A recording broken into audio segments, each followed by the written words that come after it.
All right, testing, 1, 2, 3, testing, 1, 2, 3.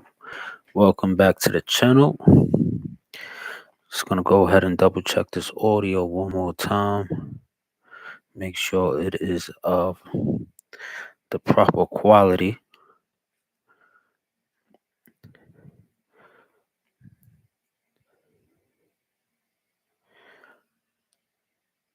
Testing 1, 2, 3, testing 1, 2, 3. Testing 1, 2, 3, testing 1, 2, 3. All right. Hey now, say now. I'm all about my yen. All about my yen. Hey now, say now. Ladies, gents, welcome. Welcome to the channel. Welcome to the channel. Welcome to the channel. Tonight we are back with another one. Motivation part 2. And tonight we are talking to the entrepreneurs. You know those folks? You know them entrepreneurs that I'm talking about? Or are you the entrepreneur that I'm talking about that is going to relate to everything that I set forth on this live stream, aka love stream, this evening? And I definitely appreciate all those who come across this wonderful content, that come across this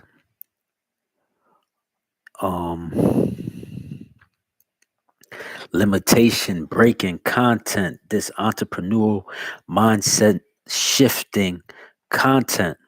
You know what I'm saying? Because that is what this love stream is all about on the Pesci Bowman Love Always Wins channel.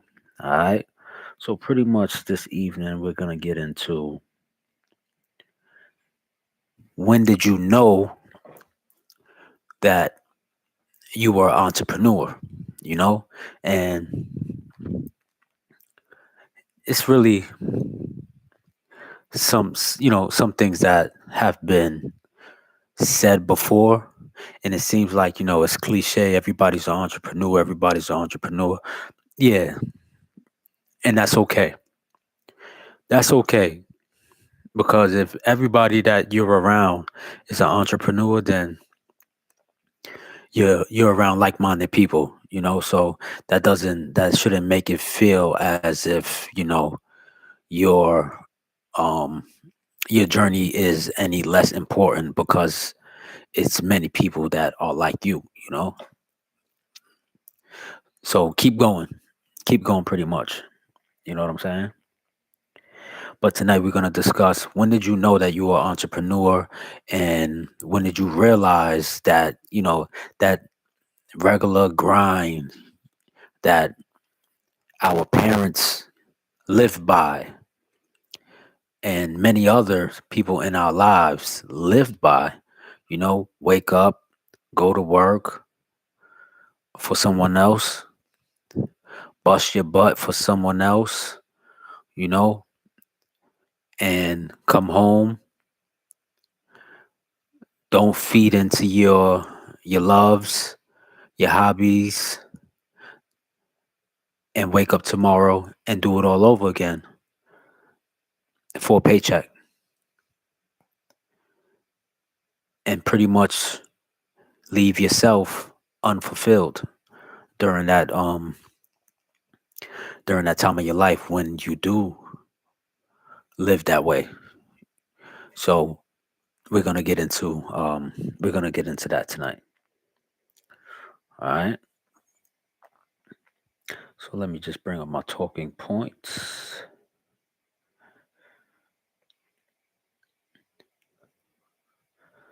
Yeah. All right. So we are 4 minutes in, 4.5 minutes into the stream.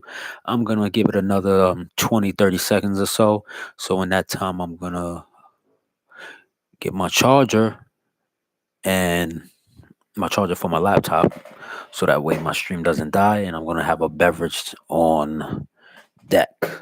So that way I have everything that I need during this live stream.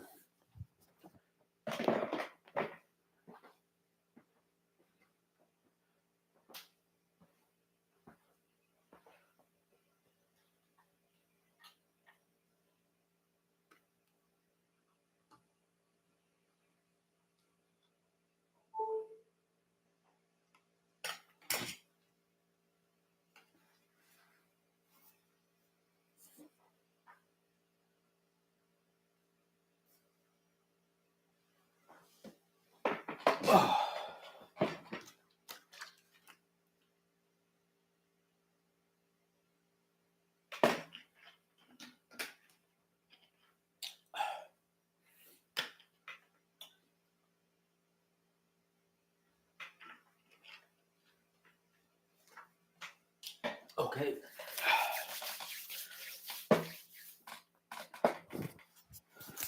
All right. So let's get into it. Let's get into my my entrepreneurial awakening. For me, my awakening was very young, very young, very young. Um, when I was 8 years old, 9 years old, I was packing bags in the supermarket. You know, a bag packer in a supermarket standing at the back of the register, and as the groceries came down, I would pack the bags at 8 years old, 9 years old. That was my first job, and and you had your little cup that people would put their change in. If you were lucky to get a dollar or two from a customer, that was amazing. But that was around 8, 9 years old. I was working in the supermarket. So when I moved from the neighborhood that I grew up in up until 8, 9, up until 10 years old. Um, when I got to the new neighborhood, I knew exactly where to go to get a job. I didn't. It wasn't that I didn't look to anyone to help me. I didn't have to go to my parents and say, "Hey, can you help me get a job?" I already knew where to go work. You know, and those jobs weren't a job where I had to put in an application. It was only about availability. You know, so at an early age, I understood that there were ways to make money outside of the norm. You know, so on I was already on that road, on that journey of entrepreneurship. And then from there, from about 10 years old, I started shoveling snow. So when it snowed, if I didn't have a shovel, I would go borrow a shovel. And if that meant with the person that I borrowed the shovel from, if I had to shovel their sidewalk, their driveway to borrow their shovel, so that way I can use the shovel and go shovel 10 more houses that day and make $200, then that's what I did. So from early, I always did things to make money. I always did things to make money. And then I also knew how to go get a job also. I knew exactly what to do. I learned that the applications. But let me get back to the shovel and the snow thing before I move forward. Um, I would shovel the snow, and when I would, so that way I can buy my video games or the new Jordans that were coming out. I would shovel the snow to have money to buy to buy the things that I wanted at a young age, 10 years old, 11 years old. You know, and then I had me and my buddies, me and my friends. We all would have our shovels and we would go out as a team and then split the money. But this is from a young age that we were doing this. So we already, or I already had that entrepreneurial that you can make a way, you can find a way. The way is always there in front of you. Because I also had friends that would not shovel snow. They were like, "Nah, I'm not shoveling no snow," and that's okay. That's okay. But yeah, I would do things like that. I would shovel snow. I would rake leaves. Because all my neighbors, I would see them doing it, and I would say, "Listen, I'll do it for such and such," and maybe they wouldn't take me up on the offer that day, but sometime down the line they'll say, "Hey, remember you said that you will rake my leaves for $50?" They will come to me, and I say, "Okay, yeah, I'm ready." And then from me doing their yard, their neighbors would see me doing the yard, and the next thing you know, I'll be doing the neighbor's yard after that, and another neighbor. So, and that's the same thing with the shoveling snow thing. So, I've always been the entrepreneur. Since I was young, I always found a way to do what I needed to do to make the ends meet. You know. Um. Now, going to getting a job. Now, I realized that the applications were all pretty much generic. You can pretty much write the same thing on all applications, and you're bound to get a call. But I like doing. I realized, another thing is that I realized that the jobs that I wanted, I needed to have freedom in the job. I could not do a job where I was micromanaged, somebody looking over you saying, every second, every step, trying to correct you or trying to tell you this or tell you that. That wasn't for me. That wasn't for me. If I had a job like that, I didn't last. I didn't last there. I needed a job where, I knew the tasks that was at hand, and I was allowed to go ahead and get the job done. I was presented with the tools for the job, or whatever was available, and I was able to use the tools as needed, or you know what I'm saying, to my own liking, as long as I got the job done and as long as the customer was happy.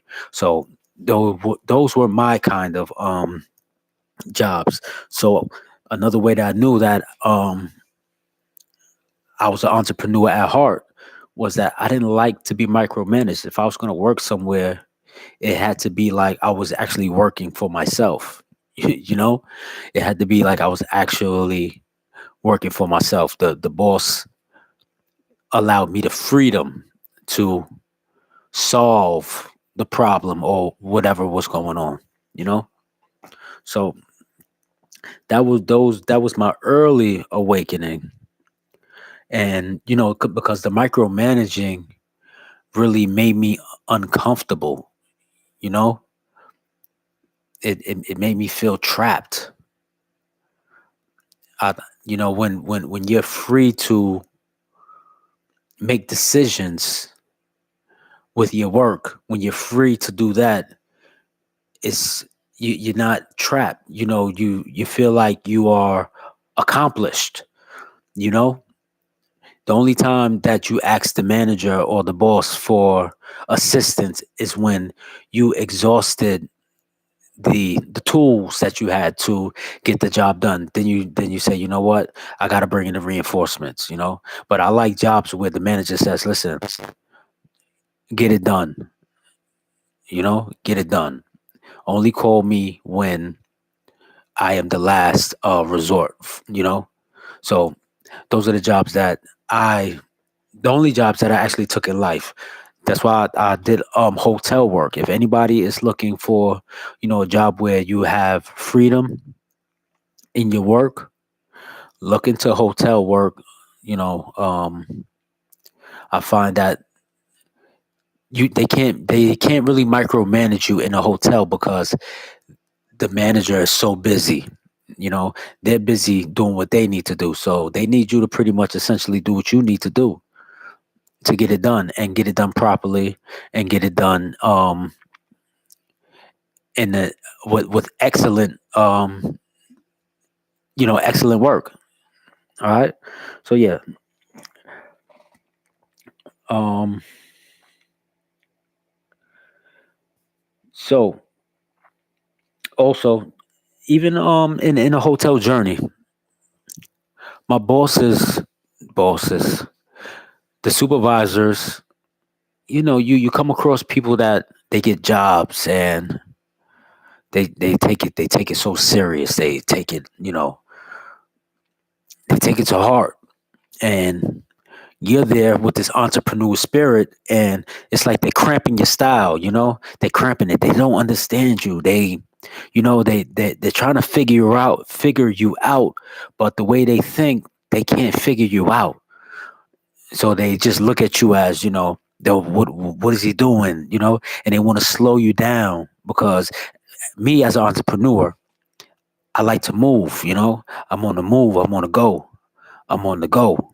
you know and they are more slow pace moving,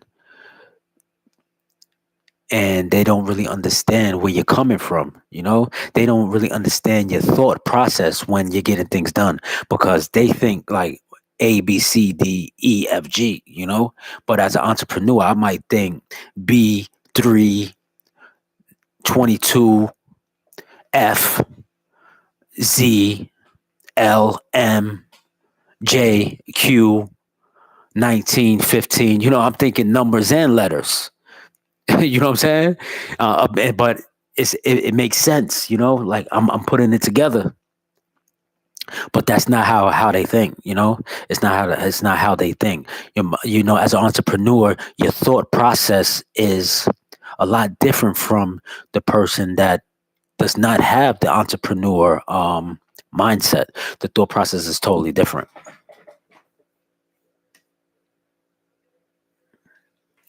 Yeah, the thought process is totally different. And you can allow, because they want to bring you down to their level, because it's easier for them. It's easier for them to deal with you. That way they can feel like they understand you. That way they can feel more comfortable around you, because the same way that you it's not that you're uncomfortable around them, but the same way that that you may not be around them long because you got to go. you know so that was one of my awakenings. And also, one day I was on the way to work. It was that, like, I had to be to work at 6:30 a.m. And I woke up, and it was raining. It was pouring rain. It was pouring rain. And I had to walk to the train station in the rain. And in that day, or that morning, I was like, I I H this stuff, the H word. Yeah, I'm like, I can't do this crap.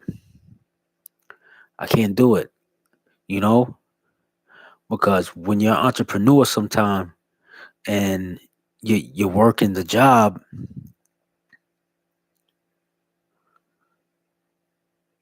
you get annoyed. You get annoyed by trying to be controlled, because that's what I wanted to say earlier. They want to control you, and that is the system of most jobs. You know, that is the system of having a supervisor or manager. They want to know where you are at all times. They want to know what you're doing at all times. And it was too much, because you know that you're doing the right thing. You know that you're doing your job, and you're working on getting it done.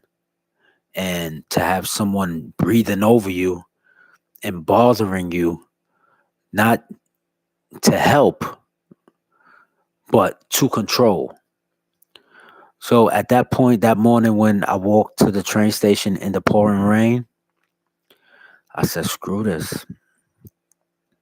I said, "Screw it." I didn't want to deal with people messing with my schedule. You need a day off. You asking for a day off. They don't want to give it to you because of maybe their attitude, or it's not that they don't want to give it to you because you don't deserve it. You gotta just it's about somebody else's attitude, and I didn't want to have my destiny in their hands anymore. You know, I didn't want to have it in their hands. So that's what it came down to. And you just, as an entrepreneur, you get fed up. You get fed up when you're trying to like squeeze yourself into this box. You're trying to conform. Okay, it's already the fact that you are attempting to conform, and then on top of it, for them to try to abuse your conformity. I'm already adjusting for you. I'm already trying my best to be what you need me to be, but you're asking for more and more and more and more for control. And I just was like, you know what? I'm over this. And I'd rather be homeless. I'd rather be hungry. And I'd rather be broke. Right. And I'm going to get into that broke word before this stream is over.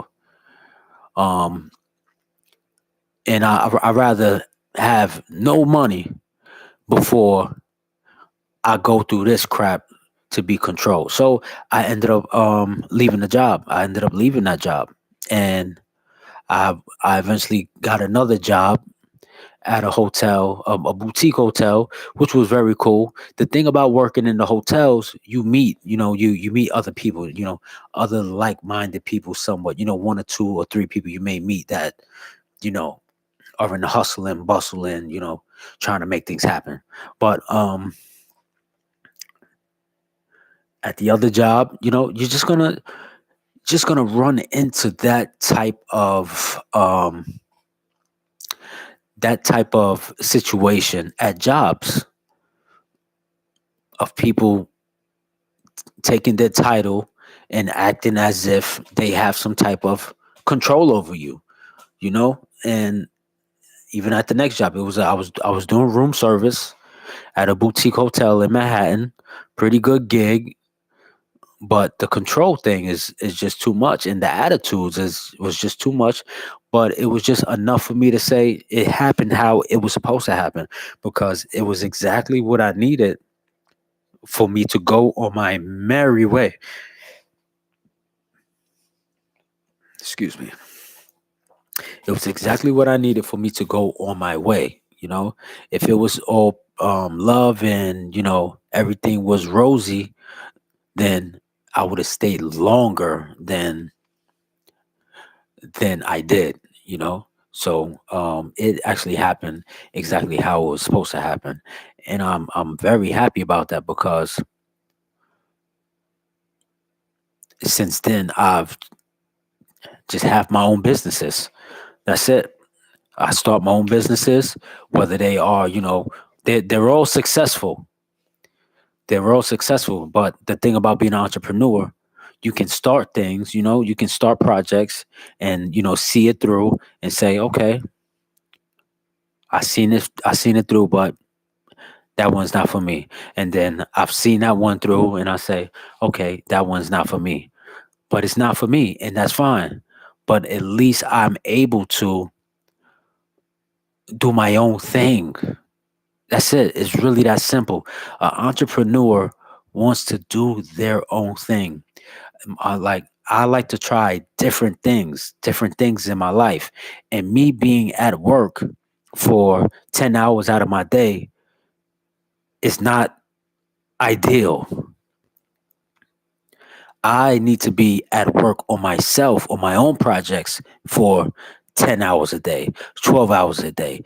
Even if I'm not like hands on with it, even if I'm only brainstorming and visualizing and um you know things like that, doing the intangible things, doing the things that cannot be, physical, even if it's those things, then that's what I need to be doing, because it's leading you to where you're going. It's leading you to that thing.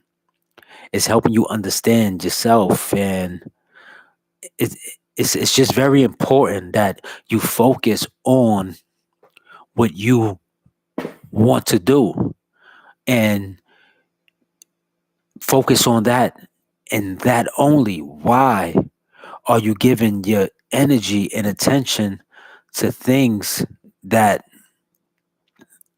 are not what you want to do? So even if a job is paying, it's not about the pay. It's not about the pay if it's something that does not bring you joy.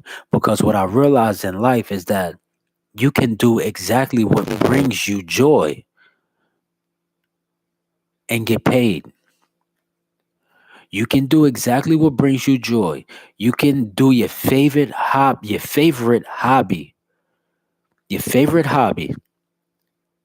that brings you joy and get paid the same as if you went to school to be a doctor. But it all comes down to your belief. It all comes down to the belief. If you don't believe that you can do that, then chances are that it won't happen for you. But if you live that way, chances are it is happening for you. It is happening for you. So you can live the life that you want to live without the programming of you have to go to work, you got to wake up, you got to drive in bumper to bumper traffic, you got to drink coffee every morning, you got to eat a bacon egg and cheese every morning, you got to go buy your breakfast, you got to go on your lunch break, you got to like, hey, there's enough people doing that already. There's enough people taking that road. That is a crowded road. It's very crowded, that road. But the road that isn't crowded and the road that is tailor made for you is the road of the thing that you want to do most in your life. You may believe you may have taught yourself to believe that you want to go to work so that you can get a paycheck, and that's the most important thing for you because it pays your bills. But have you invested 2 years of your life, or 6 months of your life, or 3 months of your life, or 30 days of your life to doing the thing that you love to do the most? Have you done so? And so and so that way you have the what is it? That way you have the proof that it doesn't work. Have you honestly invested yourself into the thing that you love to do the most, into that business that you want to start? Have you fully invested yourself? Doesn't matter if you invested money into it, but have you invested yourself? Because you can invest money into anything. You can invest money into gambling, but have you invested yourself into the business that can bring you joy, happiness, and not just money? Because to me, as an entrepreneur, it's about the happiness. It's about the happiness. If I'm doing something that makes me happy, that means that I can make other people happy. And in return, they'll make me happy. You know, it'll it's a it's a win-win situation. All right. So let me move on to the next talking point here. All right. So empowerment over employment. So this one emphasizes how working for yourself brought deeper meaning, responsibility, and freedom. All right. So on that note, empowerment over employment. Yeah. What I realized in working for myself and how it brought deeper meaning, responsibility, and freedom is because I realized that the things that you would worry about always got taken care of. That bill that you thought that wouldn't get paid because you were locked in on your work, on your project, you know, putting the finishing touches on something, or, getting something started, following your heart, following your passion, following your love, you know, in your business, in the business of you, right? The business of you. That's important. The company of you. I have a live stream on that one also. I think it was either my first or second live stream, but yeah, I'm I'm sure one of the titles is maybe the business of you. But yeah,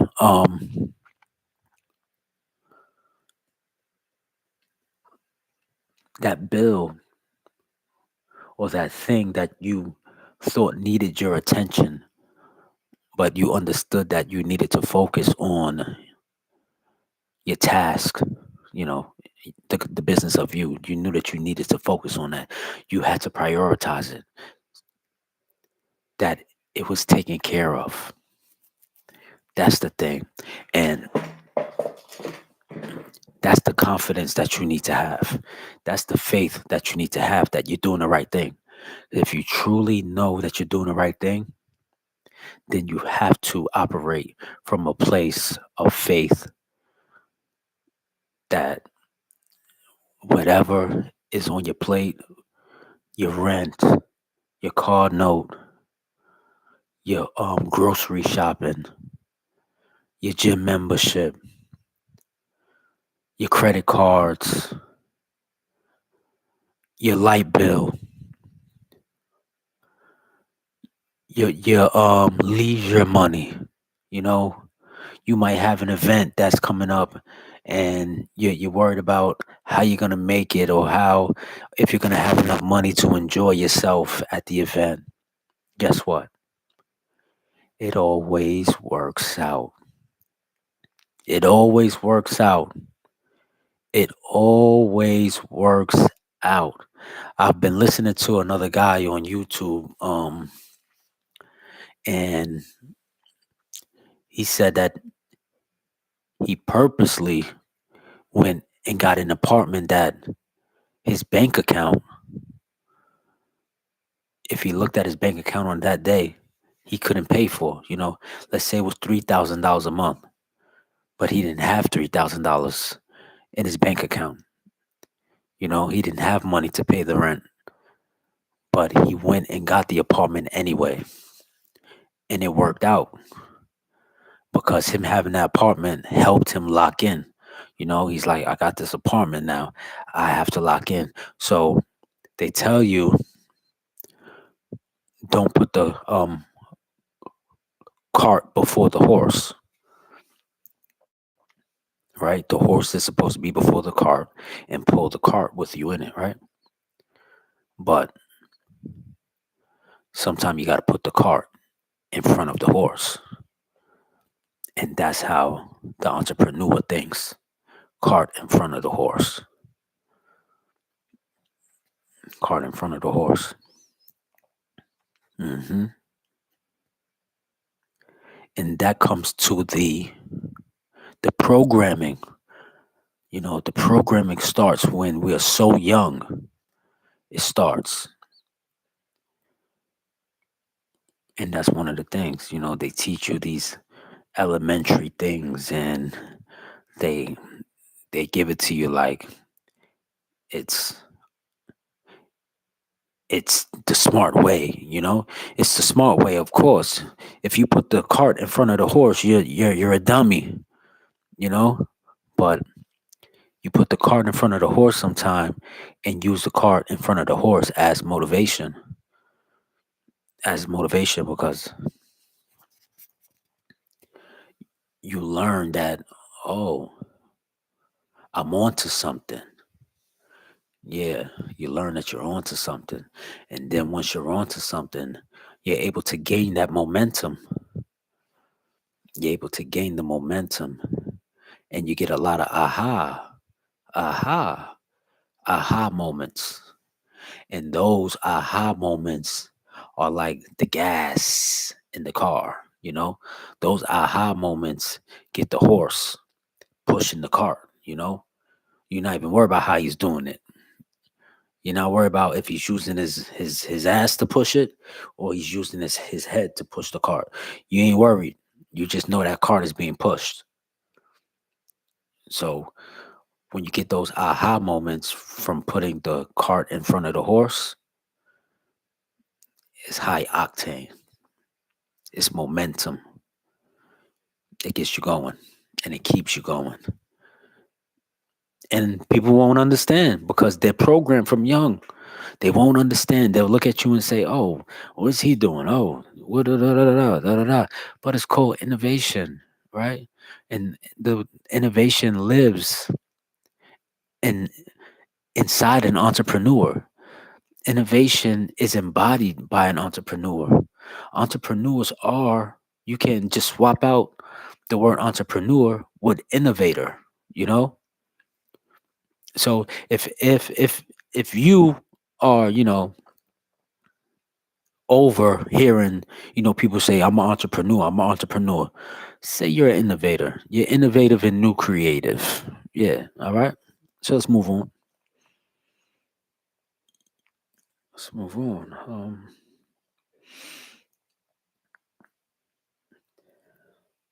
So the innovator and the new creative, when you look back on your life, on your journey, because most of us have had both sides of the coin, we've been the employee and now we are the innovator. When you look back on both sides of the coin, there are two legacies there. There's one legacy of the person that built somebody else's legacy, employee, and there's one that built their own legacy and hired other people to work for you and build your legacy also. So which one are you? Which one are you? Are you the builder of another's legacy, or are you the innovator that hires others to help build your legacy? Which one are you? I'm an innovator. I am a new creative. I am. I tried different things, all successful. They're all successful.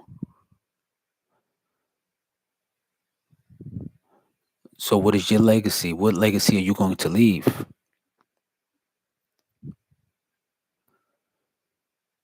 Because there's no going back. You reach a point,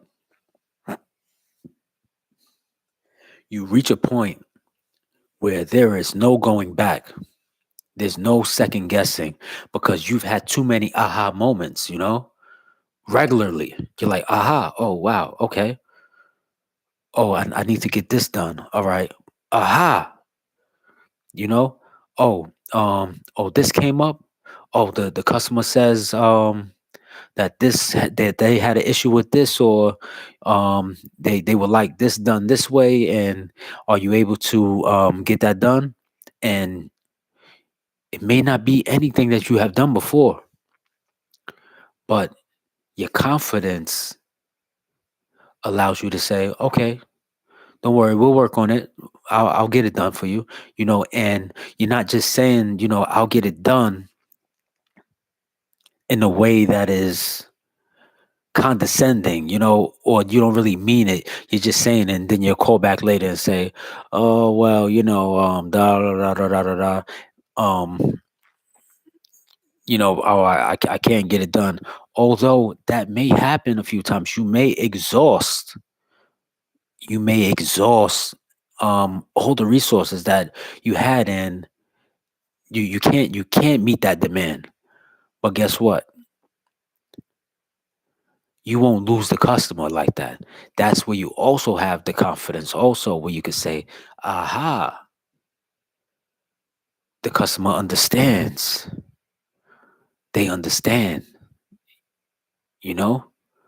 So you reach a point where you become unstoppable, and you understand that there's no turning back. There's no turning back. You understand that, you understand the flow. You understand the flow. You get the flow, and there's no turning back. One second, let me get a beverage.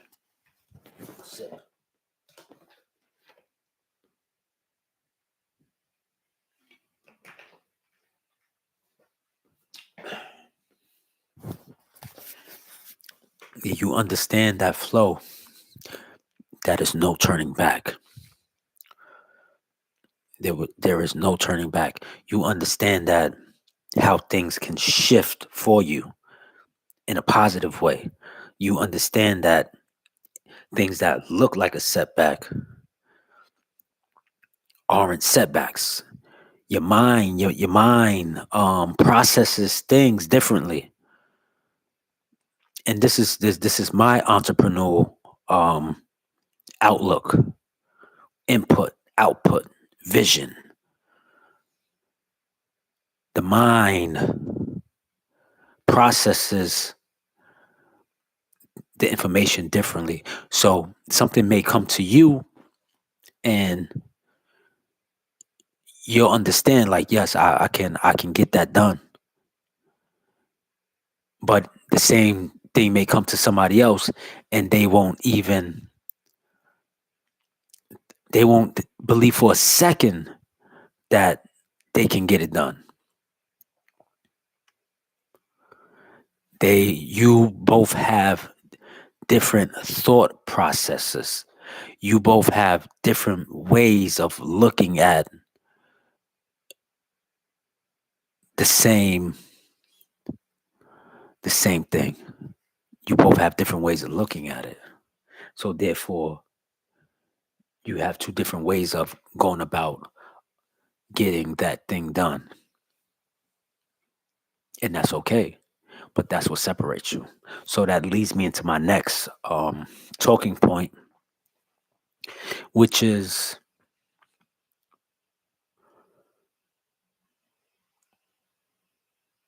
you got to surround yourself with like-minded people.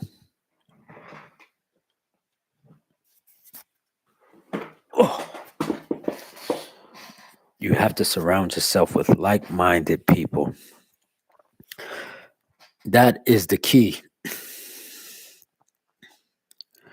because as soon as you can, as soon as you realize that you are an entrepreneur, you need to surround yourself with like-minded folks. Because if you don't, you are going to waste so much time and have so many conversations with people that you can look back and say, I wasted so much time. Don't do it. Friends, family, whatever it is, if you are an entrepreneur, if you want to share your entrepreneur thoughts with them, be my guest. But you got to have some thick skin then. If you have friends that are not entrepreneurs, and you can see it, you can understand, you can see it, you'll know it. Don't try to change them. Some people are just born and built to work. to work a 9 to 5, collect their check at the end of the week, enjoy their weekend, and do it all over again. And that is 100% fine. Allow it, but don't try to change them. Let them be who they are. Let them be exactly who they are. Because until you're ready to hire them, you can't really involve them in the business. You can't involve them in what you're doing. The only way you can involve these people in your business is if they are willing to listen, and that's it. It's if they're willing to listen. Because I was gonna say, as if they're willing to listen and add something to the business, add something to your vision. But if they were willing to add something to your vision, then they wouldn't be one of those people. So you want to surround yourself with people that are willing to add something to your business, to your innovation, into your creative, into your creative space.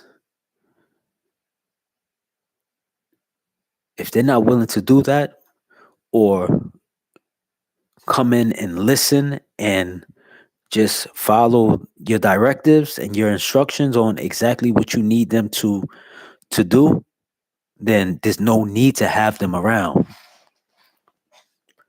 Have them around when you can employ them, then, and that's it. Because you're going to spend too much time having to have these conversations with these people that don't get it, because you guys have two opposite ways of thinking. And opposites attract. Okay, at times opposites attract at times. When it comes to entrepreneurs, not you're not going to attract with opposites all the time in entrepreneurship, in innovation, in your new creative. It's not going to happen like that.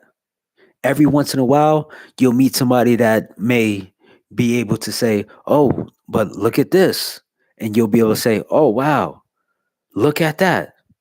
I can actually use that for my business." And they can say, and you can say, "Oh, look at this," and they can look at whatever you're working on, and they can say, "Oh, wow, we should collab. We should collab because that is something that I was looking for my business. Although I'm doing a business totally different from yours." So opposites can attract in business every once in a while.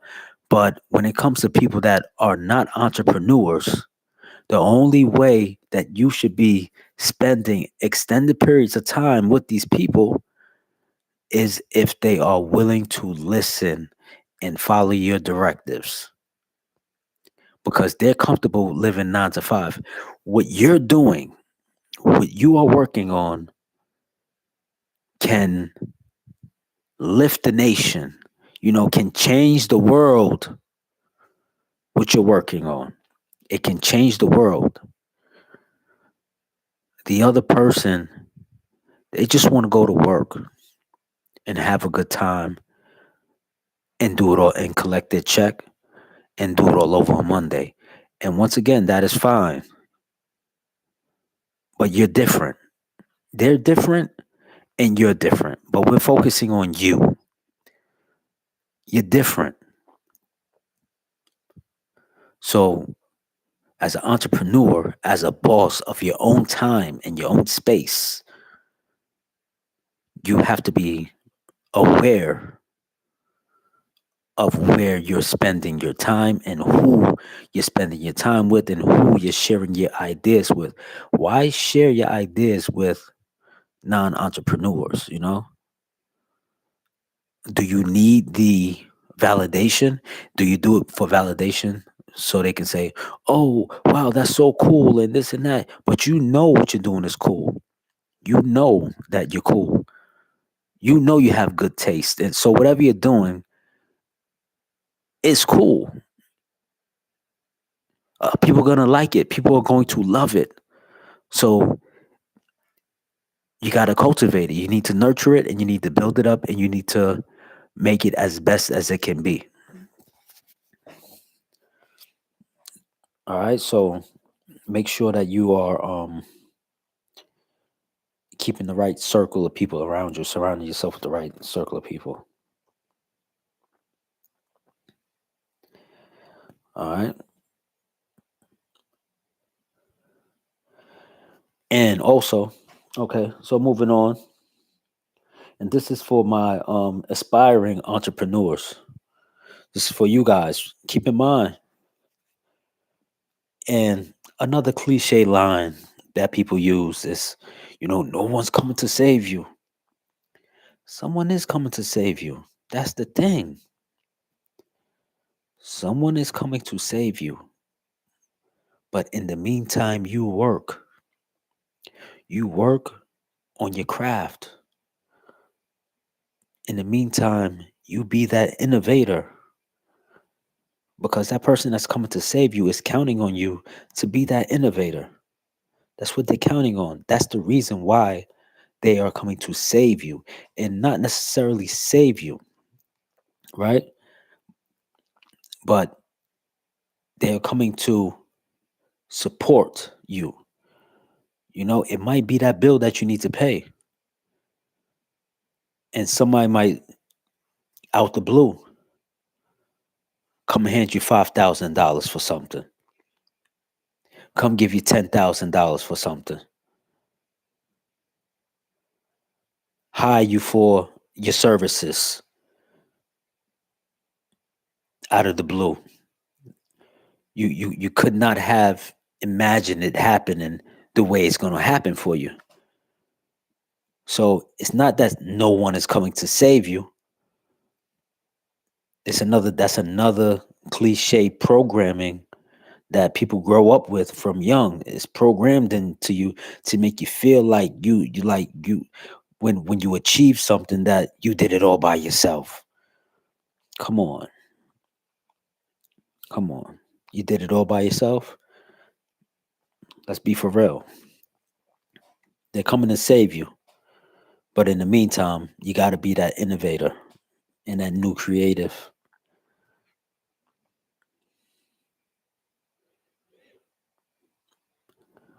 And there's a common, another one is, the overnight success. But once you, once you fix your mind, once you have that mindset shift that you're going to do it, you are already successful. You are the success automatically. Automatically, you are the success. So you are an overnight success. And it doesn't even take overnight. You are successful in that moment when you decide. You are successful in that moment when you fix your mind. You are successful in the moment when you shift your mindset to that of, I am now the innovator and the creator and the new creative. So that myth of there's no such thing as an overnight success, okay. But the moment that you decide that you're going to be successful as an entrepreneur, the moment that you decide that you're going to dedicate yourself, you are successful. So keep that in mind also.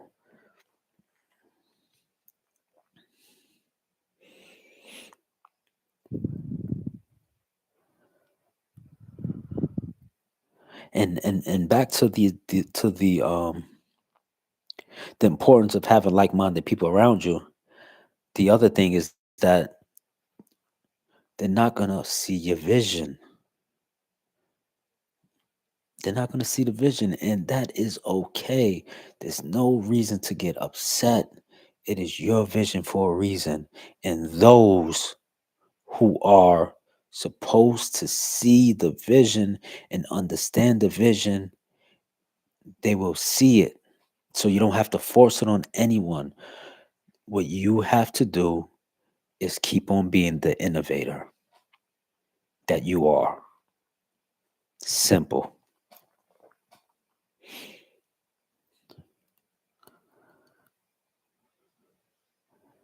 And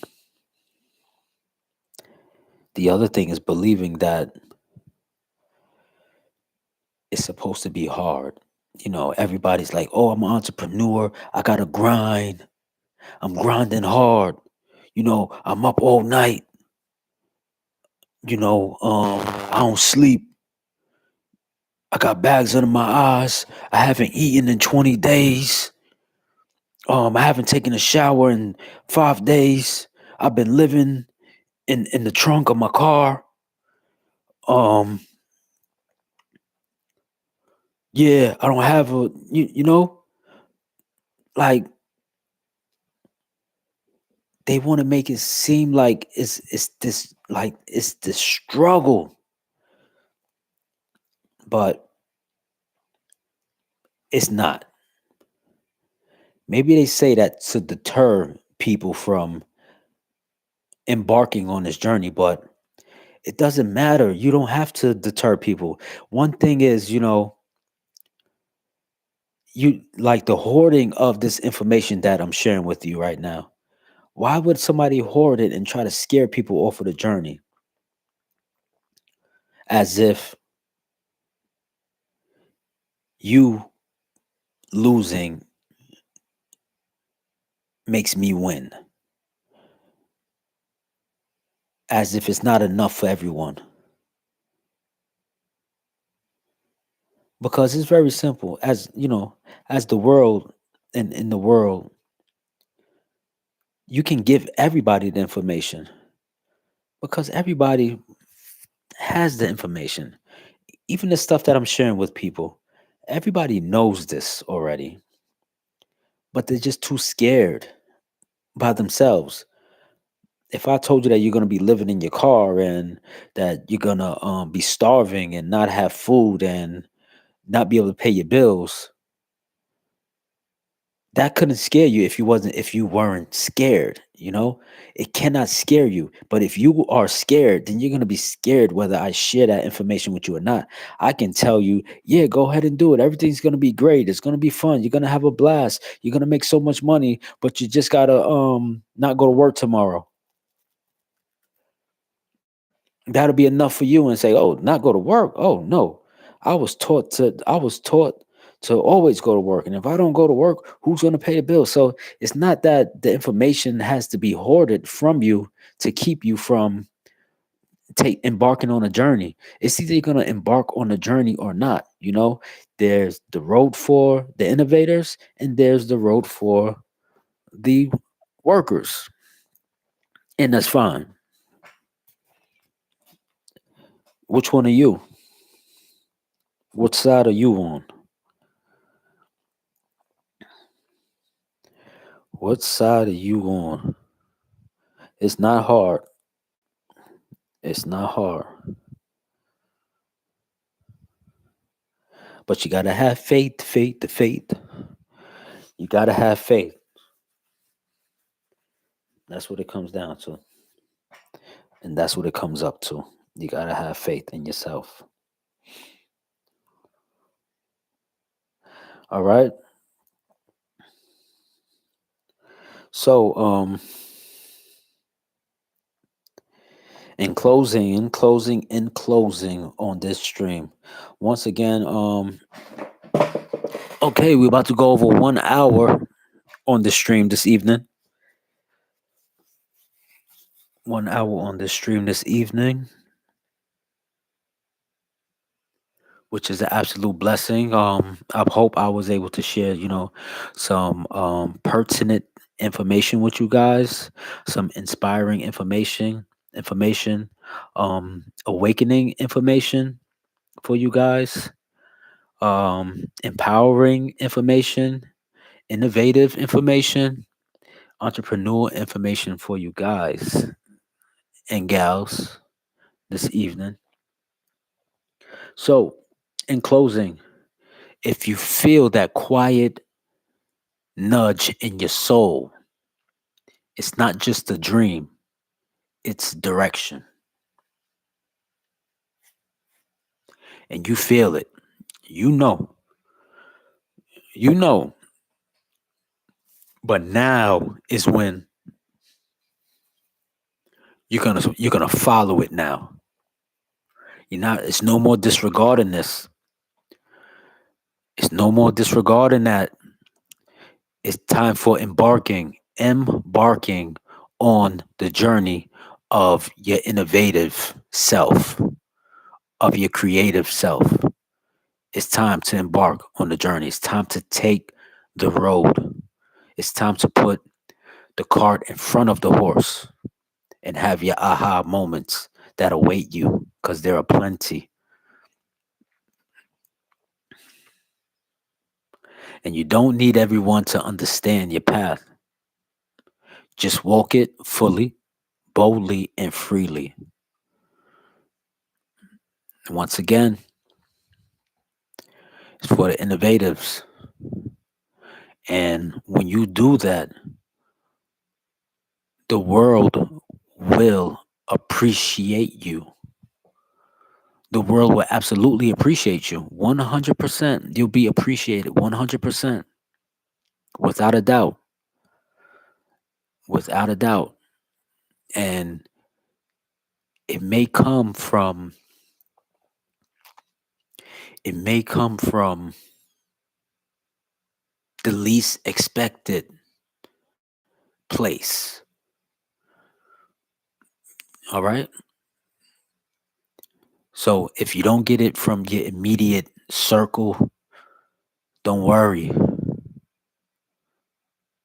It may come from the least expected place. Of course it does. It always does.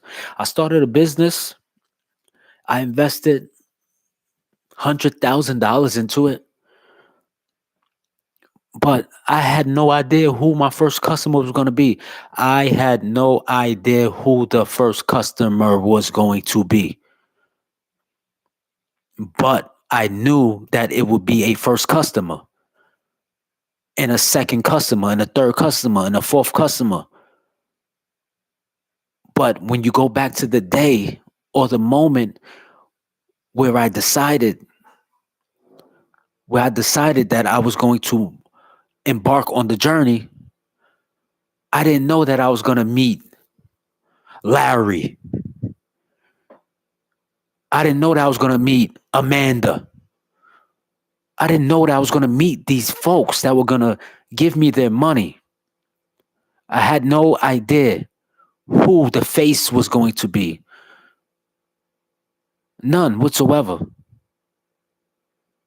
But I had to put the horse in front of the cart in order to meet Larry and Amanda.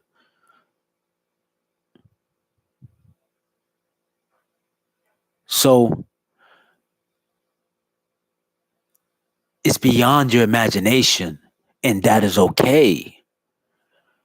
I didn't know what the landscape would be, what the language this person would speak.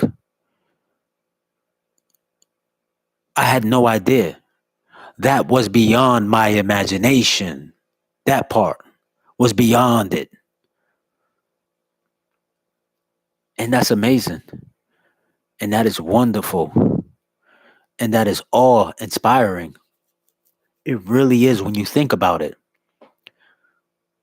Because the thing that you understand as an entrepreneur is that you don't need to know all the details. You don't need to know all the details. You just have to be willing to step. Big stepper. Hey now, say now. I'm all about my yin. So whether you build from scratch or from struggle, know this: you are always meant to lead. Whether you build from scratch or you build from struggle, you were always meant to lead. Once again, whether you build from scratch or you build from struggle, you were always meant to lead. Love always wins. Peace and God bless.